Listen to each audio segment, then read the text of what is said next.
S'agissant du fait coopératif, c'est vrai que en tant que dirigeant de coopérative, HLM, la problématique, on doit se la poser.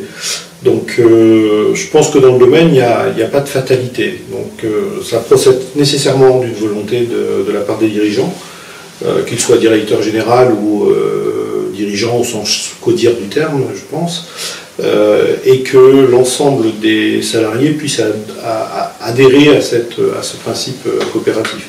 Alors nous, à Copalis, on perpétue quelque chose qui était déjà en place quand j'ai pris la direction générale, c'est un point d'orgue annuel qui est l'Assemblée générale. Donc cette Assemblée générale, elle est riche d'une participation assez nombreuse, puisqu'on doit être entre 100 et 120 personnes chaque année. Alors il n'y a pas 120 coopérateurs, malheureusement, il doit y en avoir 80 à peu près. Des historiques qui sont là depuis très longtemps, qui vieillissent au fur et à mesure que le temps passe, et puis des jeunes couples qui arrivent parfois avec leurs enfants. L'ensemble des collaborateurs sont présents, c'est sur le thème du bénévolat, donc ça veut dire qu'il n'y a pas d'imposition, mais s'ils sont là nombreux, c'est qu'ils ont adhéré à l'idée qui a été développée.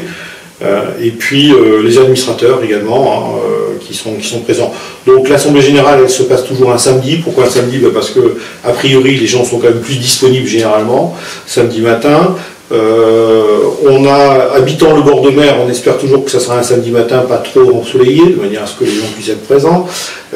Donc toujours un thème qui est développé, qui suit une assemblée générale assez classique qui présente les résultats de l'année, et puis un thème qui est développé souvent à partir de quelques réflexions que peuvent porter les présidents, et puis une dynamique qui s'enchaîne. Toujours avoir la préoccupation d'avoir un discours qui soit entendable, c'est-à-dire choisir des mots, pas être trop technique.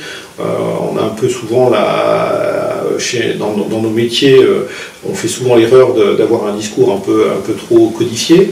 Donc avoir cette capacité à rendre audibles nos propos dès les premiers rendez-vous, y compris lors des rendez-vous commerciaux. On évoque cette assemblée générale, on évoque cette singularité de fonctionnement d'une coopérative. Donc nous, on insiste plus sur le côté coopératif que sur le côté HLM, c'est vrai, dans notre fonctionnement, mais qui plaît bien et qui est assez moderne dans l'esprit des gens. Alors souvent, il y a des questions, mais s'il y a un souci financier, est-ce qu'on participe? Bon, on essaye de rassurer là-dessus. Et puis, on refait une piqûre de rappel, notamment lorsqu'on va livrer des logements, en leur rappelant, ou quand je vais, moi, par exemple, signer des actes notariés, ça m'arrive de le faire, de rappeler qu'il y a un rendez-vous qui va faire qu'on pourra se voir. Alors, c'est sûrement pas suffisant, mais c'est au moins nécessaire, et ça me semble être quelque chose d'important, et de le perpétuer.